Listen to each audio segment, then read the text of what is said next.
Okay, I'm back. I'm back. This is a 2-for-1 morning therapy. It's a 2-for-1, just because it was my birthday yesterday, and I don't think I did it the day before, and I want to keep these up just so people who are working on themselves, publicly and silently, still have things to keep them going.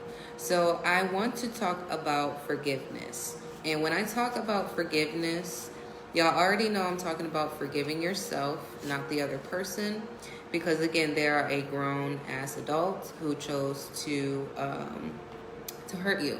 So it's up to you. If you want to do that, that's on you. I'm not there yet. Okay? I am not there yet. So forgiveness really is a surrender, a complete surrender to the old you, and a coming about into the new you. So forgiveness truly is about understanding your role in your pain and just choosing not to put yourself through any more pain. That's really what forgiveness is. And forgiveness is not allowing your soul to continue to be corrupted for the decisions that you chose to make. And I honestly feel that once you forgive yourself for everything that you've done and that you've been through, and once you just keep going back, you'll ultimately find peace within yourself, and again, you won't be searching for it outside you. So forgiveness really is taking the time to sit and analyze the people in your life, the places that you chose to be in, and the things that you chose to do that were not necessarily for your highest good. And once you acknowledge the self-acknowledgement, the accountability and the growth really is where the forgiveness comes from. So once you acknowledge your pains, once you acknowledge your pain that you were resonating so deeply with, and choose to not put yourself through it anymore, once you get through that, you will be able to forgive yourself more. You'll be able to really sit with the full picture of who you are and understand that God is the only one who judges. Like, even when we judge ourselves, okay, God is the only one who could judge us, okay? Once you realize that forgiving yourself really frees you, it just makes life so much easier. So I want to go into a story, just one that I've mentioned before. One thing that I'm still trying to forgive myself for is getting myself back into the entertainment industry, because I saw it as a way of making money fast, just so I can get out of the situation that I was in. So previously, last year, I literally did like a complete 360. Like I said, I was bouncing in between my ex's house and my mom's house.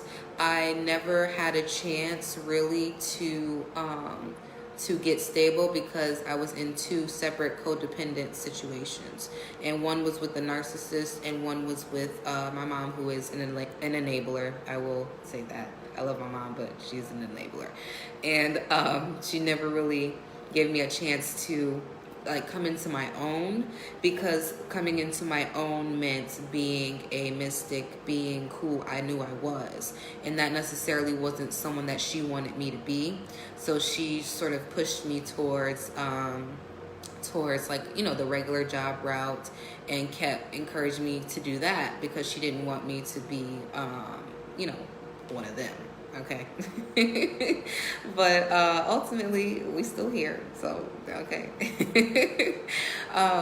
One thing that I'm still trying to forgive myself for is not realizing that these two situations that I kept bouncing in between were signs from God that I needed to trust myself, and I needed to put more trust in God, and stop thinking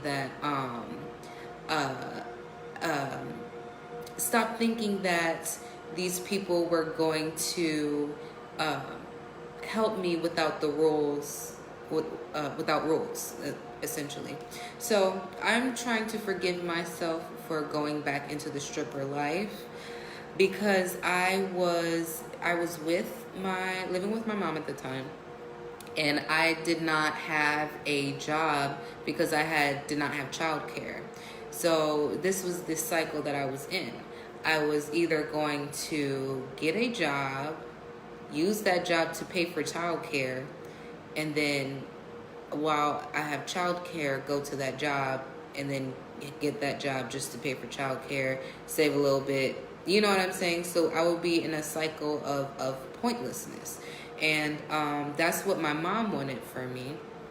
And my ex just wanted me to just sit and just take his abuse all day while he runs around town and does his thing, okay? And I was like, no. So I saw the only option as the strip club, unfortunately, because when I first started out, and my mom didn't want me to, do any magically mystical things in her house, I started doing them in my car. So when I started doing tarot in my car, making my oils, just doing everything in my car because it was my property and they couldn't say shit about it, I knew it was going to take time, and I knew it was going to take persistence in order to build it up. So I was just so sick and damn tired of where I was living. And I wanted to find a faster way to get out of the situation that I was in, because I was tired of the emotional abuse in this home, and then I was tired of the emotional abuse in this home. And I did not have enough to feel comfortable enough and feel stable enough to buy an apartment and settle, because I knew how much responsibility it was owning a piece of property. Or not owning, but even renting. So I remember very vividly, we had a family meeting, and we all three of us didn't have jobs. So I was living in my mom's house. It was me, my mom, her husband, and his two daughters. And one of his daughters just had a baby. So we were all in this house. We were all three of us were in the same situation of trying to get our lives together and trying to build and trying to grow from there. So I remember very vividly in this family meeting where, we went around trying to come up with ideas on how we all can grow and how we all can expand. And their daughters, her husband's daughters, flat out said they were not watching my child. Like, straight up, they were not watching my child. So, but they would watch the other girl's child who just had a baby. They would watch her child.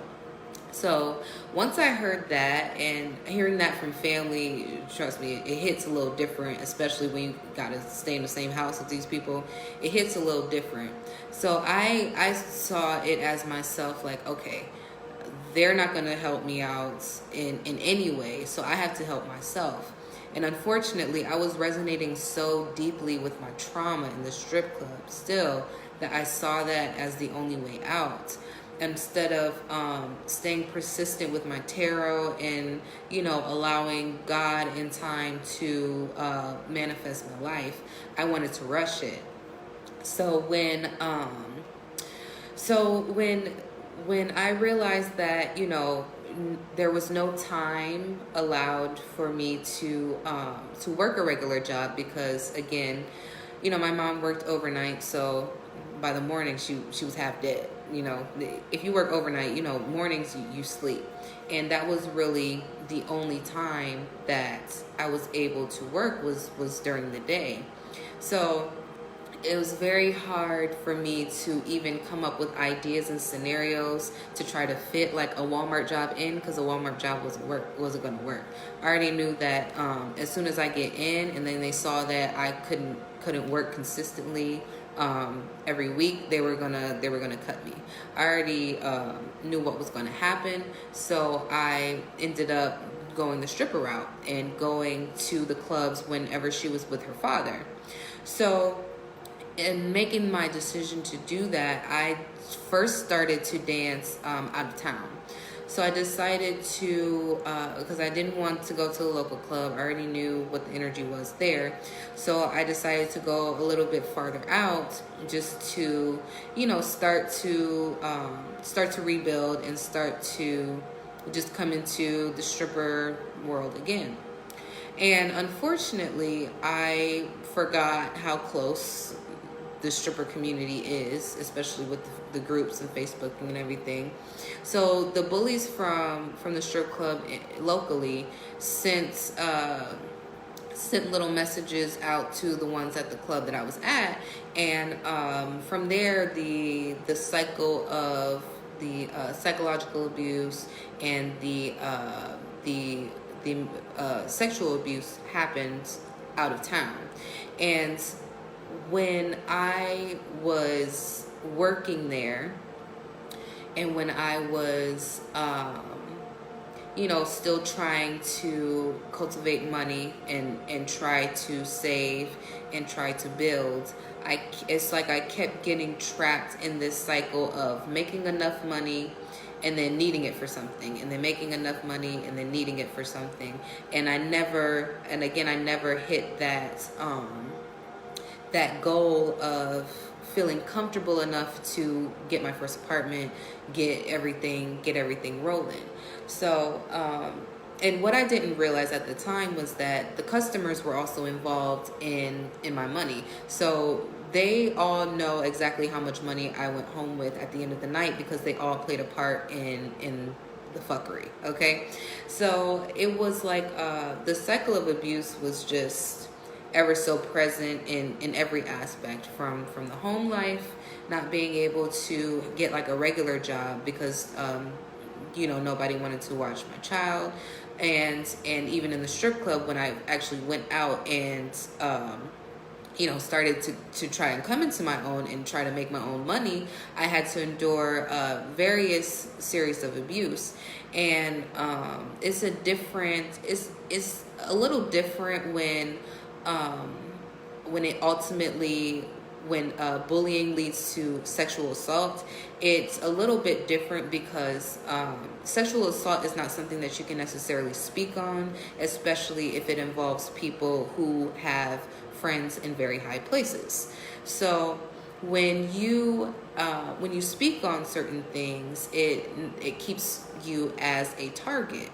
So I had to suffer in silence. Like I said, I had to just endure that experience, and I literally suffered in silence. I stopped going to that club. I didn't text asking when I can come back. They knew that was my last day, and then that's when they knew I wasn't going to come back, they twisted the knife. So once I got back from the initial shock of what happened to me out of town, I started dancing at a regular club again.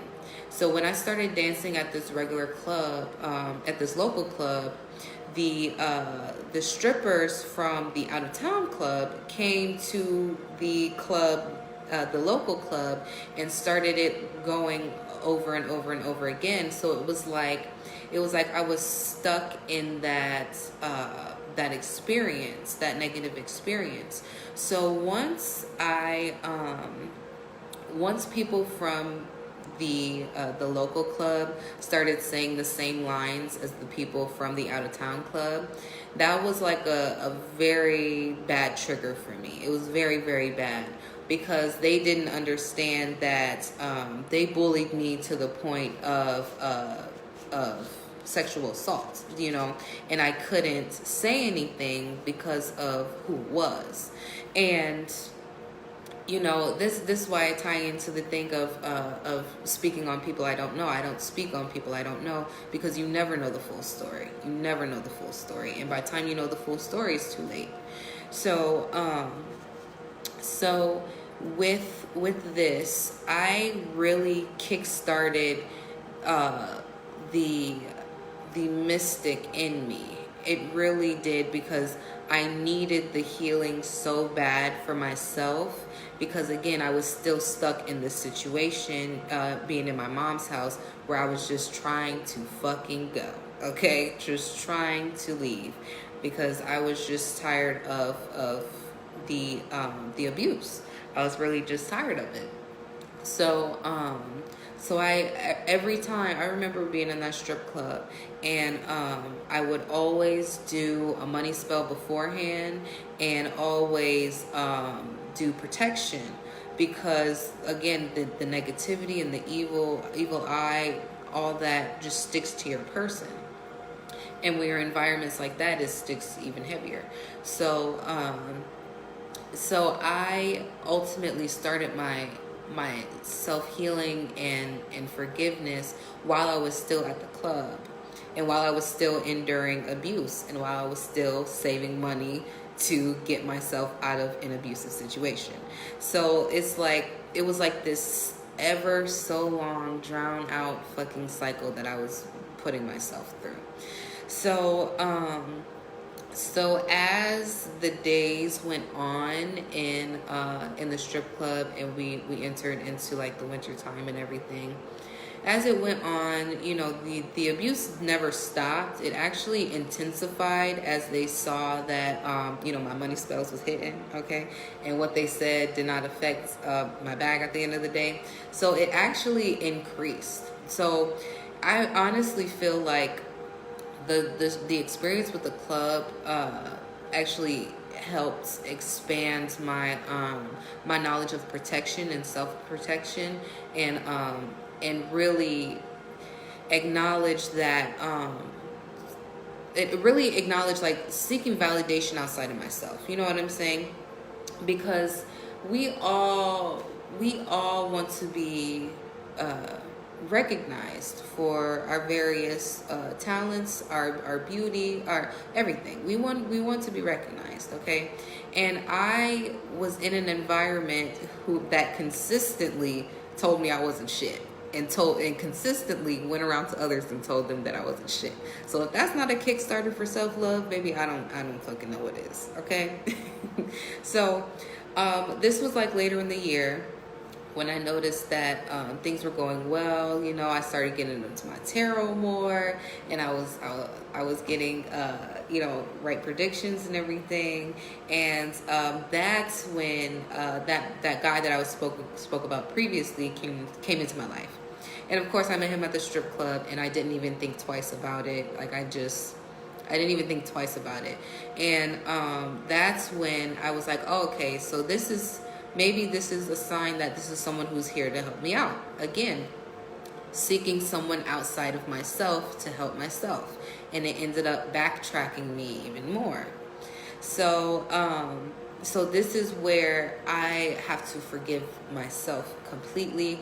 And like I'm still processing everything that happened to me. I'm processing all the people who are involved. I'm processing everything that I've been dealing with. I'm just processing it all. And piece by piece, I'm understanding my lack of self-confidence, my lack of self-worth, because I was so deeply resonating with my traumas. That is the reason why I had to forgive myself the most. Because had I had known that, you know, these people and these places that I was involved with had plans for me before I even entered there, had I had known that they were setting me up before I even went there, I would have never went there. But this is an experience that I have, and that I have to heal from, that I can hopefully teach others to heal from as well. Because I know for a fact, for a Snapple fact, I am not the first stripper to be plotted on and to be sexually assaulted, and I will not be the last. I know that. So anyone, it can happen to anyone. It doesn't necessarily have to be a strip club. It's the people that we choose to entertain and keep around us. And this is ultimately what it is. Mine just happened to be in a work environment. But ultimately, realizing the people, places, and things and how they played a part in it will ultimately help me have the self-acknowledgement and the and give myself the self-worth that I know that I deserve. So this is like I said, this is a year-long event. This is actually like 2-3 years, okay?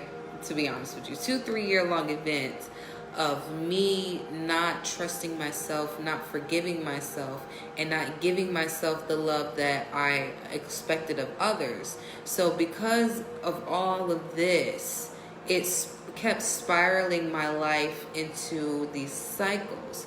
And in order to break the cycles, you have to do the self-acknowledgement and the self-healing and the self-workings. So forgiving yourself is ultimately the only thing that you have to do. There, in no way, shape, or form do you have to forgive the person who hurt you. And I don't ever want you to think that, because that's when we spiral back into these toxic relationships and these toxic situations. Because I forgave my ex. If you know about my ex, he's very abusive, verbally and physically. And people know this in the town. People know. And I forgave him, and he never forgave me for anything. And I realize that now. And ultimately, like I said, unfortunately, it is not my job to force anybody to forgive the pain that I caused them. So I have to forgive myself for causing someone pain in the first place, and then I have to forgive myself even further by not entertaining that person. Because a narcissist will keep you in a cycle of chasing the validation from them. They'll keep you trying to chase the forgiveness, chase their forgiveness, if you understand what I'm saying. So they'll keep you on that hamster wheel of just running and running and running and never going anywhere. And that's literally where I was. I was just running and never going anywhere. So one thing that you have to realize is that the self-reflection, it hurts the most, and so does the accountability, but it's ultimately what heals you, and it's ultimately what frees you, what really frees you and frees your spirit, frees your soul, and it elevates you to a level where those people can't even fuck with you no more. They cannot fuck with you no more, and they know it. They know it, trust me. They know, they feel it in their soul, baby. So the like I said, the forgiveness comes with the acknowledgement. It really does. And once you work through all the negative things that you've been through, all the negative experiences, you'll start to realize the silver lining and the blessings that were in disguise. Even though what happened to me was not the best thing, I ultimately trusted a man with love. So I'll explain further into the sexual assault, because like I said, I was being verbally abused and just manipulated by everyone in that club, because like I said, it was a small club. I was out of town. So the customers, the dancers, the managers, they was all just in on it. And I unfortunately trusted someone who was kind to me, just based off of them being kind, and I didn't see the snake in disguise. So me trusting this man, he was actually very, very nice to me. And I feel like that's what kind of roped me in, because everyone else was so mean to me, and he was always there to be like the nice guy. And I didn't know like the nice guy was another role that they were playing to further perpetuate the abuse and, recording and laughing. So this guy, he was very sensitive, very charming, very sweet. Okay, very sweet. And he opened my eyes to a friendship that I wanted, but ultimately was the friendship that I was trying to give myself, but I kept seeking it in other people. So he took that and he used that. And I trusted him. I trusted him with not only my body but my security, because I would get drunk at the club, and some nights be too drunk to drive home. So I would just send him a text to see if he's still up, and go from there. And I ultimately gave someone my body who not only didn't care about it, but told others to not care about it as well. So while I was, passed out drunk at his house, he invited his friends over to use me as well. And that's something that I have to heal from, because I trusted someone who just based off of them being kind. Not they did not earn the respect that the respect that I deserved. Okay. So had I have not trusted this person so quickly, just based off of them being kind, my life would not be where it is right now. I would not have to heal from that. But ultimately, that is the awakening that I had, that kickstarted the love that I need to give myself. So after that situation, it was actually very traumatizing, and I'm going to go into how deep the trauma was, because on my last day, he actually came to the club, and he started to say the same jokes that the others were saying. But ultimately, I had faith that he was actually a genuine person, because he was so nice to me previously and in the past. And this is before I knew that he kept inviting men to use me in my sleep. This was before I knew about all of that. So again, I trusted him, and he threw money on me in the club, buying me drinks and everything. And ultimately, I think that was the night when I went to his house for the last time.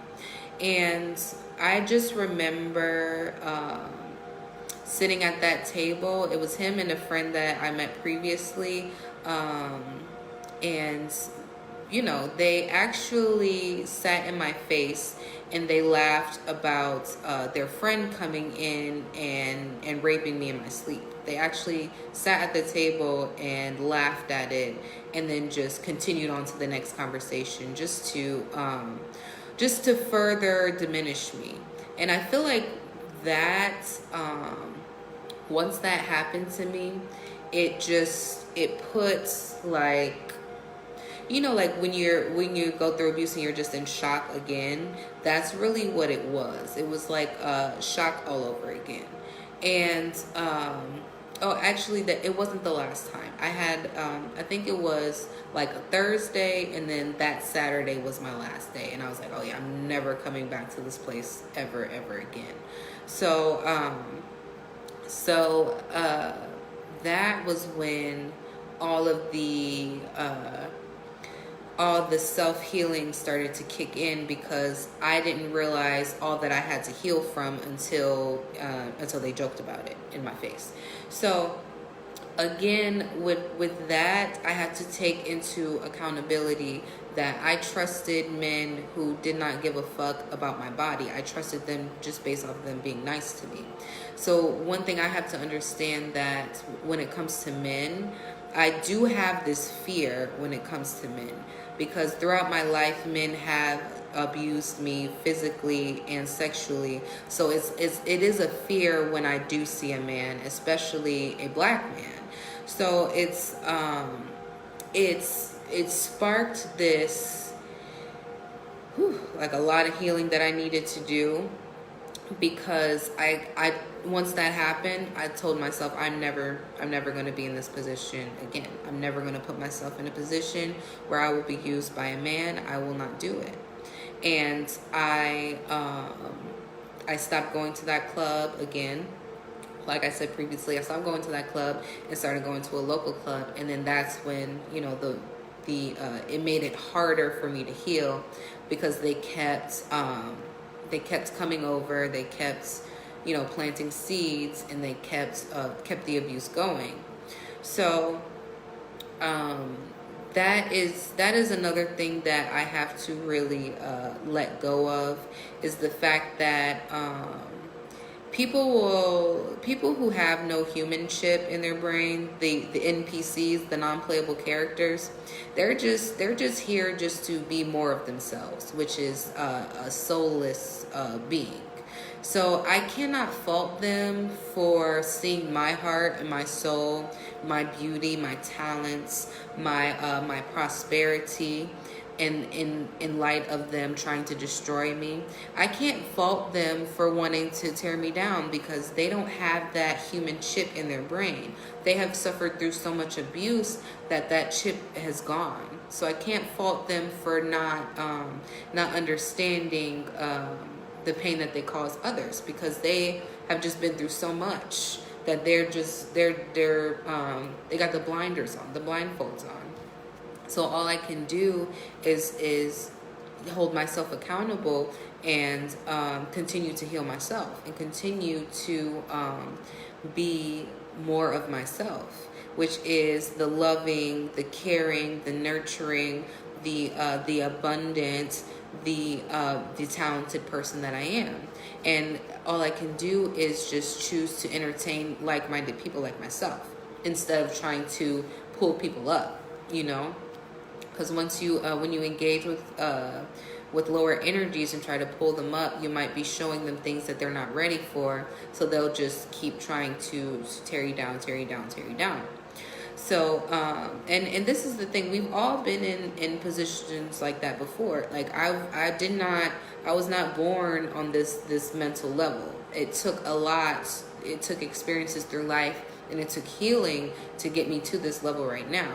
So so it's not something that is unachievable, but it's something that you have to work on, and you have to dedicate yourself to work on, because we can get so lost and so trapped like they are, that to the point where we don't even know when we're hurting people, and we can just be just cycling the abuse over and over and over and over again in our friends, family, children, and strangers. And with the forgiveness, I highly recommend self-love spells. I recommend reveal all spells. I recommend doing the inner work, and doing meditation as well, because it really helps you connect more with the situation as a whole, and it really helps you get a bird's eye view of everything. Like when you sit with yourself and you really analyze everyone, and then you analyze your role, it really does free you. It really does. So that forgiveness, baby, it's a process. It's like I said, that's everything that I'm trying to heal from just recently. I'm still healing from things from my past as well, but that's just something that I'm just recently experiencing and trying to heal through. So yeah, I feel like I said all that I had to say, honestly. I feel like I said everything. So I hope you guys look back on this video and understand that, we experience things in life to teach us. We experience people to teach us, and sometimes when we miss the lesson just keeps popping up. So until we see what we need to work on in ourselves, we will keep getting hit until we listen to God and we elevate. Okay. So that is it. I am done with therapy, and I hope you guys enjoyed it, and enjoy the rest of your day.